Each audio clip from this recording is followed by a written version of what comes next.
There was an idea to bring together a group of remarkable people. To see if we could become something more. Hey, true believers, ENGLENTINE here with a review of the Avengers Infinity War Part 1. I, just like everybody else, was looking forward to this movie so much. And when I watched it, I had to come to the realization that if I'm going to fulfill my promise of always giving an honest review here, this is a bad film. I'm sorry, every movie has to live and die on its own. Does it give us compelling characters? Does it let everybody know who everyone is so the action means something? Absolutely not. Unless you have already seen the movies that have come before it, this is a confusing mess. So when they needed us. Whoa, hold on a second. That is not how we felt about the movie. At all. As a matter of fact, we enjoyed the shit out of this movie. Of course we did. This is the culmination of 18 movies over the last 10 years that we've enjoyed the hell out of. Even the ones we didn't particularly think were the greatest, we still had fun with. So yes, we enjoy it. We're superhero fans. We're comic book fans. This was a movie made for us. However, that doesn't change the fact that it's a movie that is a standalone film. This finds itself wanting. But dude, this is not a standalone film. You said it before, I'll say it again. This is the culmination of 18 movies. 18 movies led to this. And this is what we get. This is the big finale to what they say is phase 1, 2, and 3, but could just be said part 1 of the Marvel Universe. And in every way, shape, or form, it delivered. There's no missed characters here. There's no missed opportunities here. Even Black Widow was given a chance to shine. You saw in the beginning when they're saving the Vision and Scarlet Witch, how she took on Proxima Midnight. We finally see her worth after so many movies of her just jumping on somebody's head and scissoring them. It's just, this movie truly gave everyone a chance to shine. It is awesome. Look, I know there are some cool scenes in this. I myself got giddy when I first saw Iron Man suit up and he had that new tech. It just looked amazing and I loved this. I thought Thanos, for as bad as the preview was, looked pretty darn good in this movie in some points, because even here you had just some quality issues as far as CG was concerned. Sometimes it was awesome, sometimes it wasn't just bad, it was laughably bad. The Hulk armor at the end with Bruce Banner in it just looked horrible. For one scene, dude, for one scene right at the end, yes, it looked bad. And I do agree, there were times when the same animation done earlier in the movie looked bad at the later parts. You could tell that they gave it to the VX, the visual effects, to different houses. That is true. But the visceral feeling that we had when we watched this movie was palpable. It is such a cool flick for Marvel fans. And thankfully, they stayed true to the characters, at least the characters that were in the movies. The characters they made in the movies were represented very well here. My gosh, I just can't say it enough. Everybody got their due. Star-Lord came off like a badass. Iron Man came off as a badass. Did you see that final fight with him and Thanos? Holy shit. You really did tell that he has been preparing for Thanos. Maybe he didn't know he was, but he was. And that was represented. They had the back and forth between Doctor Strange and Tony Stark just to answer everyone who said that they were the same character. Now they get to prove it. Now they get to prove that they're not. And I understand you're the critic brain. You have to look at things objectively, but you understand this is a one-of-a-kind movie that's based on 10 years of waiting for a particular story. I'm sorry, what did you just say? Did you just say this was a one-of-a-kind movie?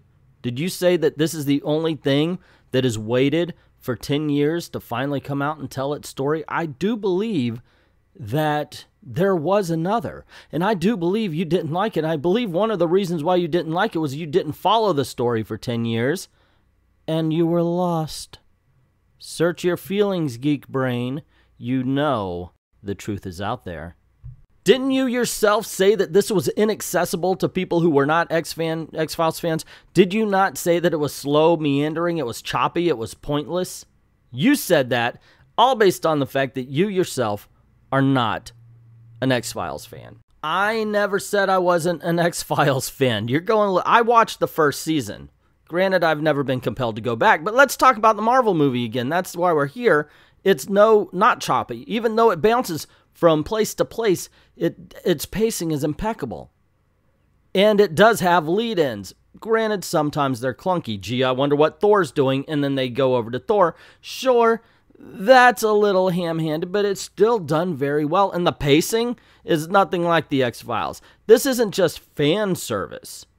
This, like I said, is the culmination of everything that comes before. This is one long story told for 10 years. Here's the ending. Okay, and so I'm a geek. So I love this movie for just being the big-ass Marvel movie that it is.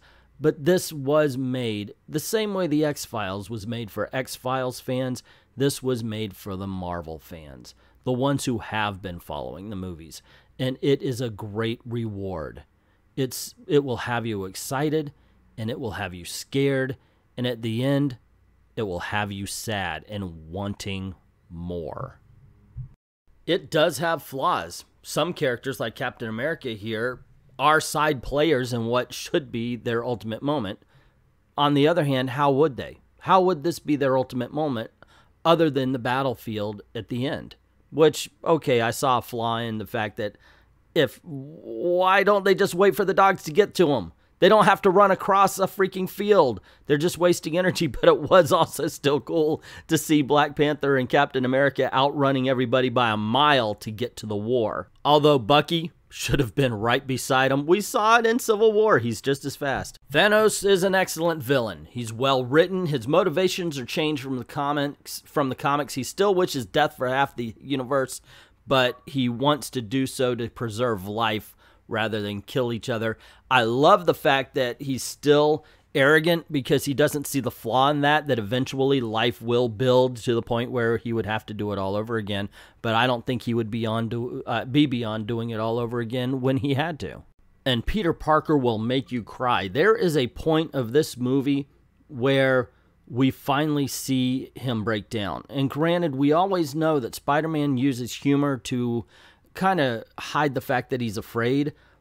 It comes to a point where he is so afraid he cannot be anything but a 15-year-old kid, and it was such a perfect moment for him.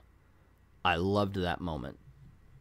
And I'm not a stupid man. I can recognize the fact that this is a flawed film. I do have a critic's brain, but just sometimes the geek brain has to take over, and the geek brain owns this film.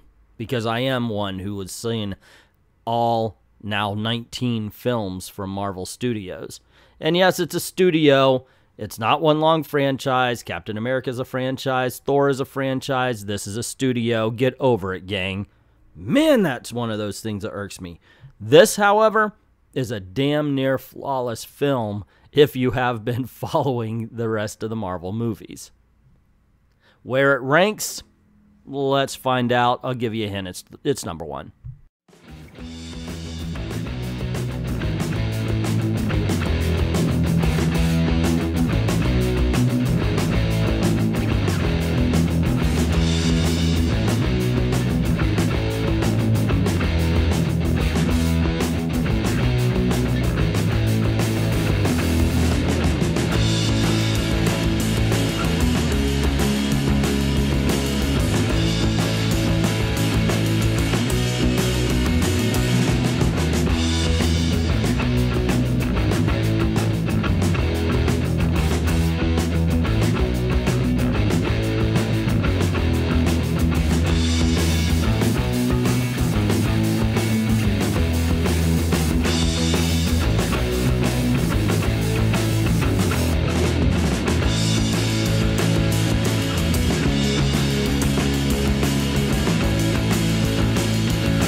But that's just my opinion. What is yours? How did you like Avengers Infinity War? Did you like it? Did you hate it?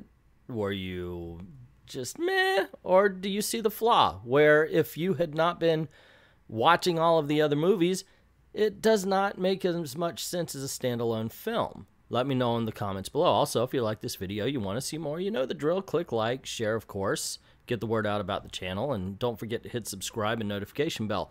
Cool things happen around these parts, especially every Saturday night at 9 p.m. Eastern Time, we do Comic Book Thunderdome, putting two geeks against each other to argue the arguments and debate the debates that basically we have in any comic book shop or in comic book forums. It's tons of fun, 9 p.m. Eastern Time every Saturday night, right here on I Love Comics. Also, this is a way to make a living, so if you don't mind helping the channel out, go on over to Patreon, drop $1 in the till. Helps keep the lights on and helps keep making videos for you and to get better equipment to make better videos for you. I'd like to thank everybody who's already done that, and to everyone, all of the true believers, thank you very, very much for watching.